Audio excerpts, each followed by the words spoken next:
The hospital room felt colder than it should have been.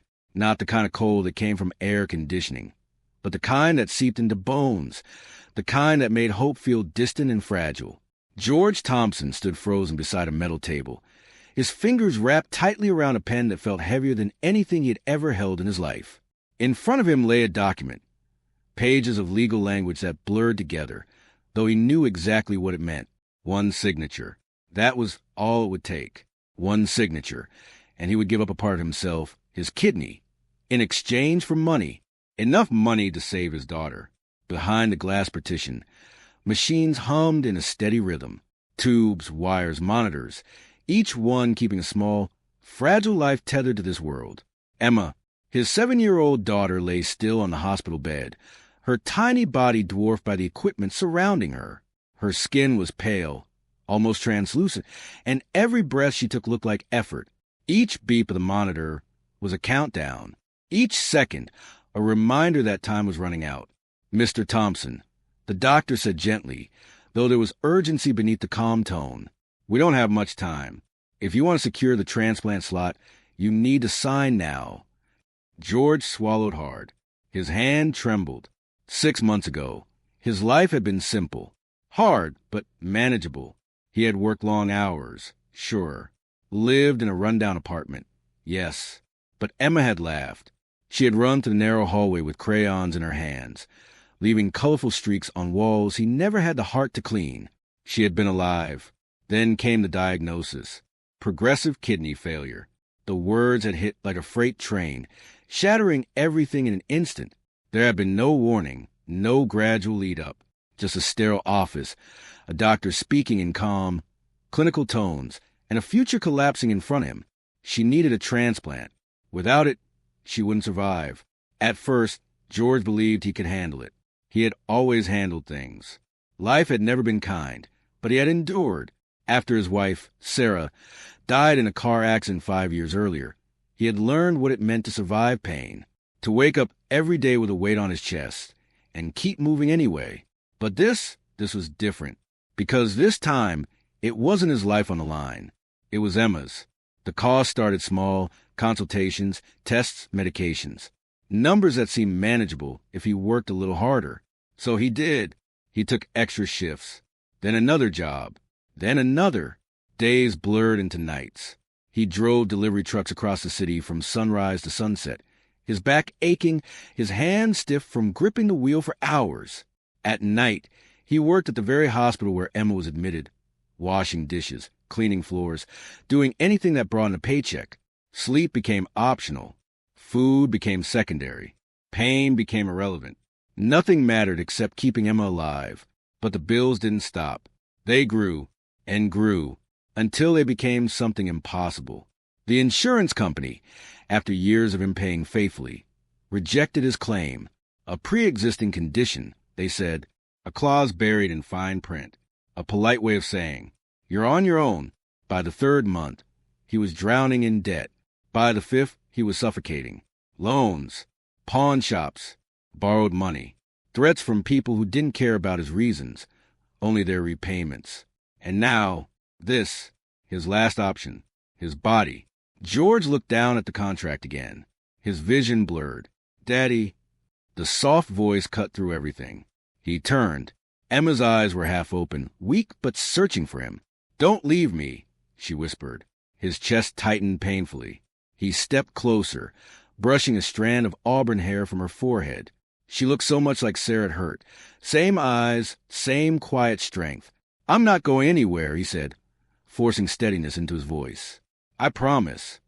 It was a lie, or maybe not, because if signing that paper meant staying alive long enough to save her, then he would do it. He had to. He turned back to the table, raised the pen, and just as the tip touched the paper, a hand shot forward and grabbed his wrist, firm, unyielding. "Don't sign." The voice was calm, controlled, but carried an authority that cut through the tension like a blade. George looked up. The woman standing before him didn't belong in that room. Her posture was perfect, her expression composed, her presence commanding. Alexandra Sinclair. Even if he didn't recognize her face, he would have recognized the type. Someone powerful, Someone used to being obeyed. She took the pen from his hand without hesitation. "Marry me instead," she said. For a moment, the world stopped. George blinked, certain he had misheard. "What?" "I'll pay for your daughter's treatment," Alexander continued, her voice steady. "I'll make sure she gets the transplant. The best doctors. No delays." He stared at her, disbelief quickly turning into anger. "You think this is funny?" he snapped. "My daughter is dying and you're—" "This isn't a joke," she cut in sharply. Something in her eyes made him stop. Not pity, not amusement. Something deeper. Resolve. "If you sign that contract," she said, lowering her voice, "you won't just lose a kidney. You'll lose everything. That program is illegal, exploitative. They're not helping people. They're using them." George's jaw clenched. "I don't have a choice." "Yes, you do," she said. He laughed bitterly. "No, I don't. You don't understand what it's like." "I understand exactly," she interrupted. And for the first time, something flickered beneath her composed exterior. Pain. Real, raw pain. "I've seen what happens when the system decides someone isn't worth saving." The room fell silent. George searched her face. She wasn't lying. "I can help you," she said, "but I need something in return." His stomach tightened. "Of course you do. A legal connection," she replied. "If we're married, I can step in without raising suspicion. I can protect you, and I can take down the people behind this." George stared at her. "This is insane." "Maybe," she admitted, "but it's your best chance." He looked back at Emma. Her breathing was shallow. Her time was running out. Then back at Alexandra, a stranger, offering him everything, at a cost he didn't fully understand. "Why?" he asked quietly. "Because someone should have done this for my mother," she said. And that was enough. George closed his eyes, exhaled slowly, then nodded. "Fine," he said, "but this ends when my daughter is safe." Alexander met his gaze. Agreed. They were married 18 hours later. No celebration. No family. No vows spoken from the heart. Just signatures. A quiet office. A judge who didn't ask questions. 2 witnesses who didn't care. George remembered standing there, exhausted beyond thought, still wearing the same clothes from the hospital. Alexander stood across from him, composed, unreadable, as if this were just another contract in her long list of high-stakes decisions. "Do you?" the judge asked. "I do," George said, his voice rough. Alexander didn't hesitate. "I do." And just like that, everything changed. By sunrise, Emma had been moved. Gone was the crowded ward filled with noise and desperation. She was transferred into a private room in the hospital's VIP wing. Quiet, clean, filled with sunlight.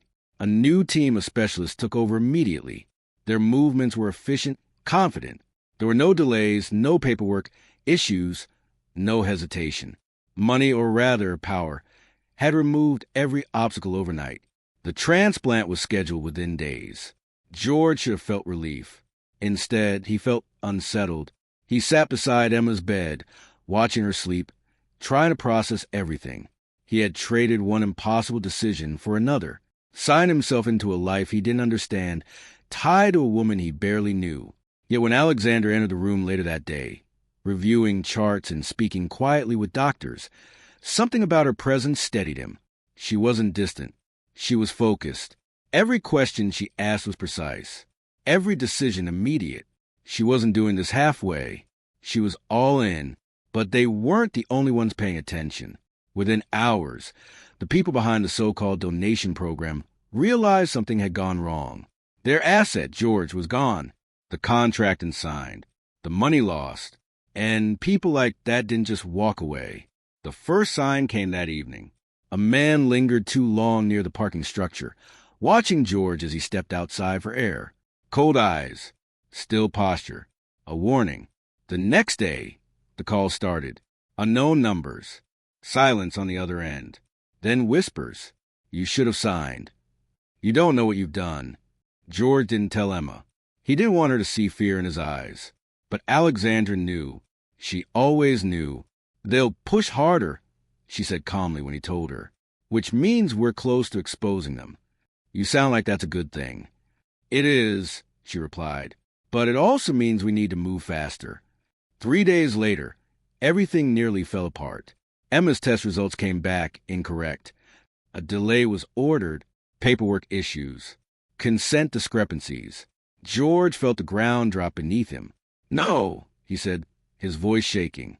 No, we don't have time for delays. Alexandra stepped forward, her expression ice cold. Get me the attending physician, she said. Within minutes, she had answers. Within minutes, she had proof. And within minutes, the physician was fired. Security escorted him out before he could even argue. That wasn't a mistake, George said quietly. No, Alexandra replied. It wasn't. It was sabotage. The retaliation came fast. A lawyer, Dante Morrison, filed a formal complaint. He accused Alexandra of interfering with a legal agreement, of bribery, of coercion.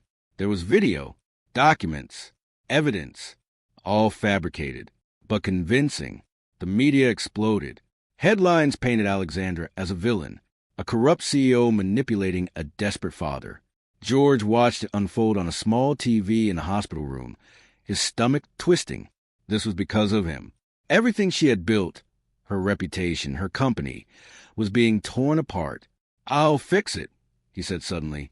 Alexandra turned to him. I'll go to them, he continued. I'll say whatever they want. That you forced me, that you paid me. No.